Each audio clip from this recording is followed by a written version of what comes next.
मगर मेरे घर पर हमला, कोई बात नहीं, तुम क्या क्या करना चाहे कर लो, मेरे कदम डगमगाने वाले नहीं है, मेरे कदम डगमगाने वाले नहीं है। याद रखो, अगर तुम इस तरह की बुज़दिलों की हरकत करके समझते हो कि असदुद्दीन ओवैसी के कदम डगमगाएंगे, तो याद रखो मौत मुझे रोक सकती, तुम्हारे ये इस तरह की हरकतें मुझे नहीं रोक सकती। सबका खून है शामिल यहाँ की मट्टी में, किसी के बाप का हिंदुस्तान से मुकाबला करने जा रहे हो। तुमको अंदाजा है बीजेपी है, संघ परिवार है, समाजवादी है, बीएसपी है। तो मैं कहता हूं कि इमाम हुसैन के सामने भी यह सवाल किया गया था और करबला के रेगजारों से इमाम हुसैन की रूह हम तमाम को पुकार कर कह रही है कि हक की सरबुलंदी के लिए 72 उन हजारों के लश्कर पर काबू पा लिए थे, उन पर कामयाबी हासिल की।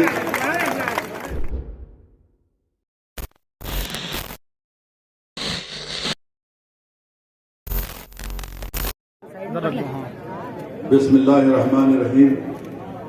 मैं कानपुर के उस वाक़े का जिक्र कर रहा था और मैं तो हमारी उस बेटी को यही पैगाम दूंगा कि उसने अपने बाप को जो बचाने की कोशिश की, उसने शहजादी जन्नत हजरत फातिमा की सुन्नत पर अमल किया। इसलिए कि जब शहजादी जन्नत कम उम्र थी तो आपने देखा कि अबू जहल रसूलुल्लाह सल्लल्लाहु अलैहि वसल्लम के बारे में गुस्ताखी करता है, तो हजरत फातिमा ने उसको कहा था कि तू मेरे अब्बा मोहम्मद मुस्तफ़ा सल्लल्लाहु अलैहि वसल्लम की शान में गुस्ताखी करने की जरूरत करता। मैं सलाम करता हूँ उस बच्ची की जरूरत को और अल्लाह से दुआ करता हूँ कि अल्लाह ऐसे और बच्चियां पैदा करे जो अपनी बाप की हिफाजत करेंगे इंशाअल्लाह। मगर जब वो हादसा हुआ था असदुद्दीन ओवैसी का क्या घर, जब मुजफ्फरनगर में 50,000 लोग अपने घर बार को छोड़ने मजबूर हो गए, तो मेरा एक घर की उसकी क्या कीमत और अहमियत। मेरे अजीज दोस्तों और बुजुर्गों, जब संभल में हमारे 2 मासूम बेटे मर गए जिनका नाम बिलाल और मोहम्मद शहरोज, असदुद्दीन ओवैसी के घर की क्या कीमत। अरे तुम्हारा घर आबाद है तो मेरा घर आबाद है, तुम्हारी औलाद अच्छी है तो मेरे घर में मेरी औलाद अच्छी रहेगी, तुमको इंसाफ मिलेगा तो मुझे भी मिलेगा। मगर मेरे घर पर हमला, कोई बात नहीं, तुम क्या क्या करना चाहे कर लो, मेरे कदम डगमगाने वाले नहीं है, मेरे कदम डगमगाने वाले नहीं है। याद रखो, अगर तुम इस तरह की बुज़दिलों की हरकत करके समझते हो कि असदुद्दीन ओवैसी के कदम डगमगाएंगे, तो याद रखो मौत मुझे रोक सकती, तुम्हारे ये इस तरह की हरकतें मुझे नहीं रोक सकेगी इंशाअल्लाह। और मैं आपसे वादा करके जा रहा हूं कि अल्लाह सुब्हानहू व तआला ने नबी पाक सल्लल्लाहु अलैहि वसल्लम के सदक़े और तुफैल में और अहले बैत के सदक़े और तुफैल में अल्लाह ने मुझे अगर कुछ भी सलाहियत दी तो इंशाअल्लाह ताला मैं दुनिया से जाने से पहले ऐसे नुफूस छोड़कर जाऊंगा कि संभल में, उत्तर प्रदेश में, पूरे भारत में असदुद्दीन ओवैसी से बेहतर मजलिस के नेता पैदा होंगे। तुम मेरे घर पे आके पत्थर फेंकते हो तो तुम मेरे घर पर पत्थर या कुड़ारी से मेरे नाम को नहीं तोड़ रहे हो, तुम भारत को कमजोर कर रहे हो, तुम भारत के दुश्मन हो, तुम भारत के दुश्मन हो। और याद रखो, तुम्हारी ये हरकतें मुल्क को बदनामगी दिलाएगी पूरे इंटरनेशनल लेवल पर। दुनिया के कोने कोने से मुझे फोन आ रहे कि बताओ आपके घर पर हमला हो। मैंने कहा कि हाँ, घर पर हमला हमारे अभी नहीं हुआ, बल्कि 50 साल से हमारे घरों को निशाना बनाया जा रहा। कब हमारे घरों की कीमत रही, कब हमारे घरों की हिफाजत रही? जब अल्लाह के घर को शहीद कर दिया गया तो फिर हमारे घर की क्या अहमियत बताओ आप। मेरे अजीज दोस्तों और बुजुर्गों, मगर हिम्मत और हौसलों को बुलंद रखो। रसूलुल्लाह सल्लल्लाहु अलैहि वसल्लम के रास्ते में भी कांटे डाले गए, ऊंट की उजड़ी डाली गई जिसमें मुबारक पर, मेरे अजीज दोस्तों और बुजुर्गों, कचरा डाला जाता था। मगर हमको क्या बतलाया गया कि जिंदगी दीन और दुनिया के मसाइल का हल मस्जिद और मेहराब के बाद अमली मैदान में उतरना पड़ेगा। याद रखो, सिर्फ दुआओं पर इक्तफा मत करो मेरे अजीज दोस्तों, दुआ खूब करो अल्लाह की बारगाह में। रातों में उठकर भीख मांगो गिड़गिड़ा कर अल्लाह से, और सुबह में उठकर अपनी दुआओं की कबूलियत का मजाहरा देखो इंशाअल्लाह। मेरे अजीज दोस्तों और बुजुर्गों, डरने और घबराने की हरगिज़ जरूरत नहीं है। हमको अपने हौसलों को बुलंद रखना है, बल्कि करबला के मैदान को याद रखना है।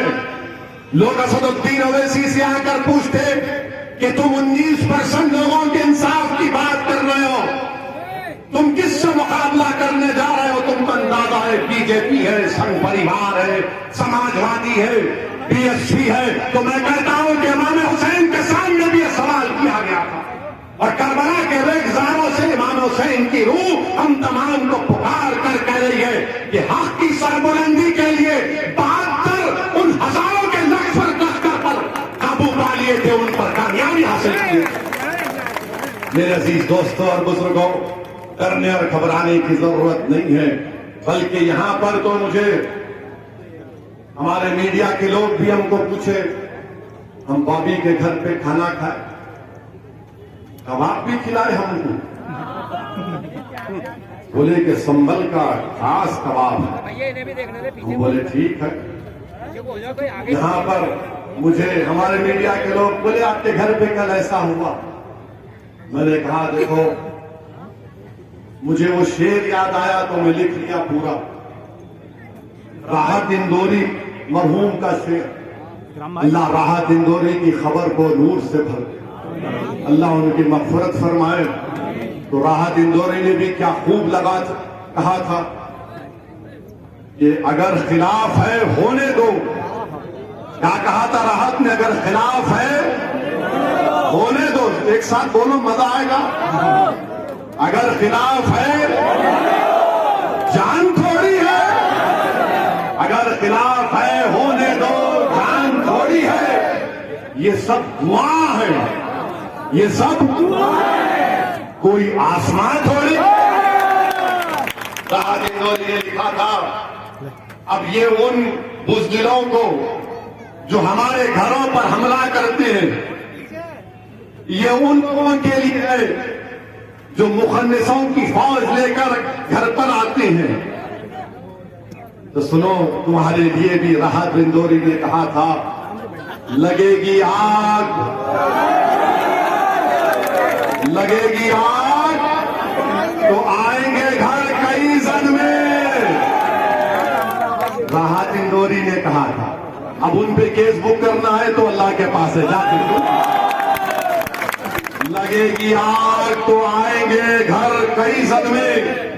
यहां पर सिर्फ हमारा मकान थोड़ी है, यहां पर सिर्फ हमारा मकान थोड़ी है। मैं जानता हूं कि दुश्मन भी कम नहीं, लेकिन मैं जानता हूं कि दुश्मन भी कम नहीं, लेकिन हमारी तरह हथेली में जान थोड़ी है, हमारी तरह हथेली में जान थोड़ी है। और फिर ये कल बोलने वाले बोले, इसके ये बहुत मुंह असदुद्दीन ओवैसी अपने मुंह से बहुत बोलता, अरे बोलते जबान हमारे, तुम्हारे बाप की जबान हमारे मुंह में नहीं है। तो राहत इंदौरी ने कहा कि हमारे मुंह से जो निकले वही सदाकत, हमारे मुंह से जो निकले वही सदाकत। हमारे मुंह में तुम्हारी जबान थोड़ी। और फिर राहत साहब ने लिखा, जो आज साहिब मसनद है कल नहीं होंगे। योगी आज मुख्यमंत्री है, कल नहीं करेंगे इंशाअल्लाह। जैसे अखिलेश थे नहीं है, मोदी है, इंशाअल्लाह कल वो नहीं रहेंगे प्रधानमंत्री। जो आज साहिब मसनद है कल नहीं होंगे, किराएदार है, जाती मकान थोड़ी है। और फिर राहत साहब ने उन लोगों को कहा जो हमको कहते हैं कब्रिस्तान या पाकिस्तान या शमशान, अरे सुनो दीवानो, सबका खून है शामिल यहां की मट्टी में, किसी के बाप का हिंदुस्तान थोड़ी। मेरे अजीज दोस्तों और बुजुर्गों, मेरी आपसे अपील है कि मुत्तहदा तौर पर संभल हो या उत्तर प्रदेश की किसी भी विधानसभा में जहां पे मजलिस का उम्मीदवार होगा, आप पतंग के निशान पर पूरे एतमाद के साथ बटन दबाकर मजलिस को कामयाब करिए। लोग आपसे बहुत कुछ कहेंगे, अरे ये मुख्यमंत्री बनेगा नहीं, मुझे मुख्यमंत्री बनने का शौक नहीं है, ना मुझे संतरी बनने का शौक है, मुझे अपना हक लेना है और हक को हासिल करना है। मेरे अजीज दोस्तों और बुजुर्गों, मुत्तहिद रहिए, इख्तिलाफात को खत्म करिए। इख्तिलाफात हमको तबाह बर्बाद कर रहे हैं और मुत्तहिद होने की एक अहम वजह, एक अहम चीज यह है कि अहले बैत सल्लल्लाहु अलैहि वसल्लम से मोहब्बत पैदा करिए, मुत्तहिद हो जाएंगे। वाखिर दावाना अल्हम्दुलिल्लाहि रब्बिल आलमीन।